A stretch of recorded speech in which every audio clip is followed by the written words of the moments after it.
4 PM news network में दोस्तों आपका स्वागत है। मैं हूं आपके साथ राशिद जहीर। इसी खबर को लेकर दोबारा अगर आपके सामने हाजिर हो गया, अचरज में मत पड़िएगा। झारखंड में क्या यह संभव है कि सरकार बदली जा सकती है? भारतीय जनता पार्टी पर आरोप लगाने की कोशिश कर रहे हैं कांग्रेस आई के वकील और नेता। उनका कहना यह है कि जब बिहार में आप चंद लम्हों में सरकार बना देते हैं तो झारखंड में ऐसा क्यों? जेल भेजने की तैयारी, मुकदमा दर्ज, ईडी ने गिरफ्तार कर लिया हेमंत सोरेन को, आपको मालूम है। लेकिन क्या अब वहां पर सरकार बदली जा सकती है? अभिषेक मनु सिंघवी ने कहा कि 47 का नंबर बड़ा होता है या 33 का। क्या मतलब? सरकार जो वहां पर है उनके कैंडिडेट हैं 47, 48। सरकार जो वहां पर सोरेन सरकार के पास विधायक मौजूद हैं, उन्होंने अपनी सूची भी दे दी राज्यपाल को। लेकिन जो विपक्ष के भारतीय जनता पार्टी के साथ नेता हैं, विधायक हैं, उनकी संख्या है 32-33। तो क्या 33 भी 43 से बड़ा हो सकता है? अंक गणित में इतना तो आपने पढ़ा है या नहीं? लेकिन मैं आपको बताऊं, ये कलयुग मानिए, सतयुग मानिए तो जानिए आप, लेकिन अब सब कुछ संभव हो सकता है। 33 जो है वो बड़ा नंबर हो सकता है, जैसे चंडीगढ़ में 12 नंबर बड़ा हो गया अभी भाई। बात यह है कि अभिषेक मनु सिंघवी ने क्या कहा वो तो मैं आपको बताने जा रहा हूं, उनका बयान भी आपको सुनाऊंगा। लेकिन बात तो वाकई जायज़ है। अभी तक मेरी खबर सुनाने तक, जब तक आप तक पहुंचेगा, हो सकता है कोई वहां खेला हो जाए। क्यों 2024 का चुनाव किसी प्रकार से जीतना, सरकारों को अपने पक्ष में करना, क्या है मसला? आप थोड़ा जहन पर जोर तो डालिए। सब कुछ एक्सेप्टेबल है आपके लिए दर्शकों, आप में से एक वर्ग के लिए। मोदी जी जो भी कुछ कर रहे हैं, अमित शाह जो भी कुछ कर रहे हैं, भारतीय जनता पार्टी जो भी कुछ कर रही है, और ये ईडी और सीबीआई और जितने भी तंत्र हैं जो भी कुछ कर रहे हैं, राम राज्य लाने के लिए कर रहे हैं। और राम राज्य लाने में इनको जितने भी रावण नजर आ रहे हैं वो सिर्फ विपक्ष में बैठे हुए हैं। आप पहले खबर देखिए, उसके बाद में थोड़ा सा इसके बारे में आपको बताऊंगा। कांग्रेस ने उसको ट्वीट किया कि झारखंड के विषय में हमारे कुछ सवाल हैं। झारखंड में अभी तक मुख्यमंत्री क्यों नहीं नियुक्त किया गया? आखिर बिहार में मुख्यमंत्री तुरंत कैसे नियुक्त किया गया? नीतीश कुमार गए, इस्तीफा दिया, सूची दी, नियुक्त होकर दोबारा वापस आ गए, शाम को शपथ हो गई। क्या आप पीएम कार्यालय और गृह मंत्रालय के निर्देश के इंतजार में हैं? पूछ रहे हैं अभिषेक मनु सिंघवी। क्या आप किसी भी कीमत पर दल बदली कराना चाहते हैं? क्या आप देश में विपक्ष को खत्म कर देना चाहते हैं? क्या यही आपके अमृतकाल की परिभाषा है कि आप भारत जोड़ो न्याय यात्रा से इतना घबरा गए हैं? देखें आप छोटा सा बयान। झारखंड के विषय में पूर्व मुख्यमंत्री हेमंत सोरेन के विषय में बहुत महत्वपूर्ण कानूनी, राजनीतिक मूल मुद्दे उठते हैं।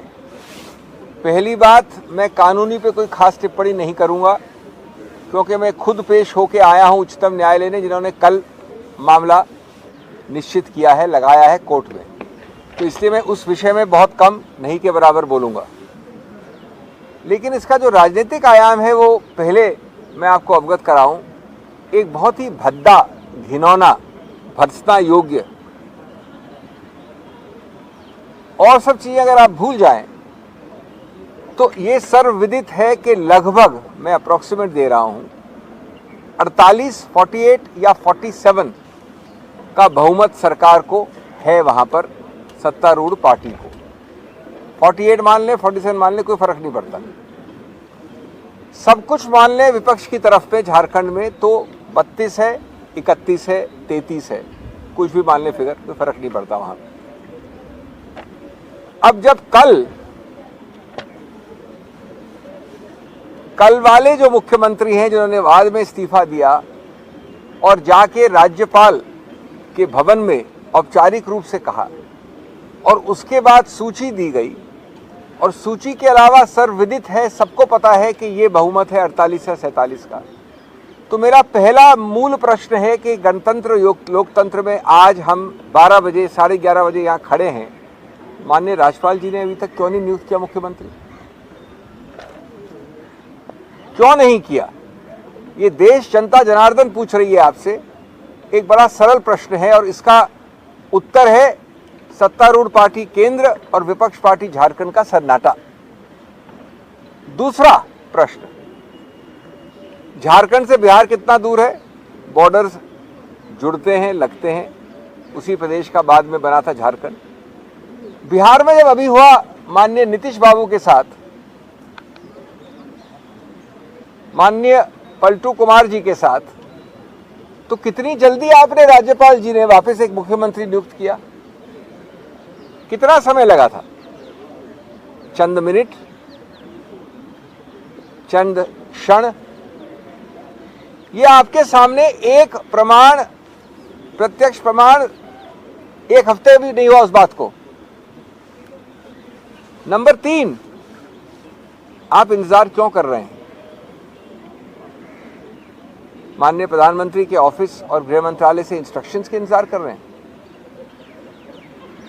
आप ये इंतजार कर रहे हैं? और ये चौथा एक प्रश्न है बहुत महत्वपूर्ण, कि किस प्रकार से येन प्रकारेण, कुछ भी करके, अंग्रेजी में कहावत है हुक और by crook, more by crook and less by hook, आप दलबंदी करवाएंगे। बयान देख लिया आपने। अब बताइए दर्शकों, अगर हालात ऐसे हैं कि सरकार बनाने में थोड़ी सी भी ऊहापोह की जा रही है, मैं कह सकता हूं कि थोड़ी सी भी ढीलम ढाली की जा रही है, तो क्या ये मुनासिब है? संविधान के मुताबिक है? बड़ा आरोप कांग्रेस आई की तरफ से, राज्यपाल आखिरकार इतनी जल्दी क्यों नहीं मचा रहे हैं, क्या वजह है? और बराबर में उन्होंने कहा कि सीमा के बिल्कुल बराबर में होता यूं है कि वहां के जो राज्यपाल ने बड़ी तुरंत फुरत सारे काम कर देते हैं।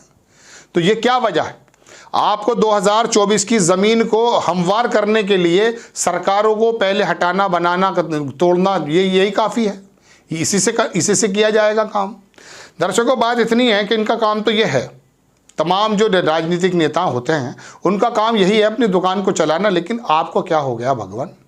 क्या कोई चीज़ आपको बुरी नहीं लगती? ममता बनर्जी हो, अखिलेश यादव हो, तेजस्वी यादव हो, हेमंत सोरेन हो, केजरीवाल हो, मनीष सिसोदिया हो, और वहाँ दुनिया भर के लोग हों, सब पर ईडी चलेगी, आप खुश रहेंगे? जितने भी बैड डेप्ट हो सकते हैं क्या विपक्षी नेताओं के अंदर हैं? भारतीय जनता पार्टी के नेता, उनको कोई प्रॉब्लम नहीं होती है? वहाँ का विधायक वहाँ से निकलता है, चार्टर्ड हवाई जहाज से उड़ता है, आसाम पहुंचता है, डुबकी लगाता है, वापस आता है, सरकार बदल देता, सब कुछ सही। ईडी के नोटिस वहां बिल्कुल बेकार। 12-14 नोटिस ईडी के दिए गए। उद्धव सरकार जब बनी हुई थी महाराष्ट्र के अंदर, जब नोटिस आए, आसाम भागे, वापस आए, धुल गए। क्या हुआ ये? अब कहाँ हैं वो नोटिस? 16 साल 17 साल पुराना मसला आप लालू यादव को लाते हैं, सरकार गिरवाते हैं और उसके बाद तमाम काम कर देते हैं। आप भी तो देख रहे हैं, आपकी अदालत में तो आना है आखिरकार। बहरहाल दर्शकों, बड़ी खबर यह है कि हो सकता है शाम को कोई खेला हो जाए और इस देश में सब कुछ मुमकिन है। अभिषेक मनु सिंघवी क्या कह रहे हैं? उन्होंने कहा कि ऐसा विश्वविद्यालय भारतीय जनता पार्टी ने खोल दिया है जहां पर पीएचडी ये कराई जा रही है कि how to break the government, किस तरह से गवर्नमेंट को तोड़ा जाए, और how to make the government. भाई दोनों चीजें हैं। लेकिन आपको क्या हो गया? आप तो पहले कभी किसी नेता को इतनी लंबी सजा दे दिया करते थे कि अगर उससे कोई कसूर हो गया उसके बच्चों तक को माफ नहीं करते थे। कांग्रेस आई को उत्तर प्रदेश में माफ नहीं किया मुसलमानों ने। 30-32 साल हो गए जब से बाबरी मस्जिद शहीद हुई है, तब से लेकर के आज तक उन्हीं पे ठीकरा फोड़ देते हैं। मुलायम सिंह की गोद में जाकर बैठ गए आप सब लोग। लेकिन बात यह है कि यहां पर क्या हो जाता है, सरकारें गिराने का, बनाने का, कर्नाटक में, गोवा में, कहां कहां की बात बताऊं मैं आपको। भारतीय जनता पार्टी के चरित्र पर कितने दाग हैं क्या मालूम नहीं है। लेकिन एक वर्ग को एक्सेप्टेबल है, उसको कौन सी धार्मिक पशु बना दिया गया है, कौन सी मैं कह सकता हूं चाटनी चढ़ा दी, अफीम चटा दी गई है कि उनको कोई भी ऐसा अनैतिक काम जो संविधान में लिखा हुआ नहीं है उसको कर रहे हैं लोग और उनको एक्सेप्ट कर रहे हैं वो लोग। कोई भी प्रॉब्लम नहीं है। यही यकीन, यही विश्वास इन लोगों को दरअसल सारे अनैतिक काम करने के लिए जो है ना, मैं कह सकता हूं सिंकारा का काम कर रहा है। इनको मालूम पड़ गया कि जनता जनार्दन जो है इसमें से एक बड़ा वर्ग, हम उसको किस प्रकार की अफीम चटा चुके हैं। हम कुछ भी करें, जेल भेज दें आज़ाद भारत में पहले मुख्यमंत्री, सिटिंग मुख्यमंत्री को ईडी के माध्यम से, कोई प्रॉब्लम नहीं होती, कोई हलचल नहीं होती। अरे पहले तो बहुत हलचल हुआ करती थी भाई।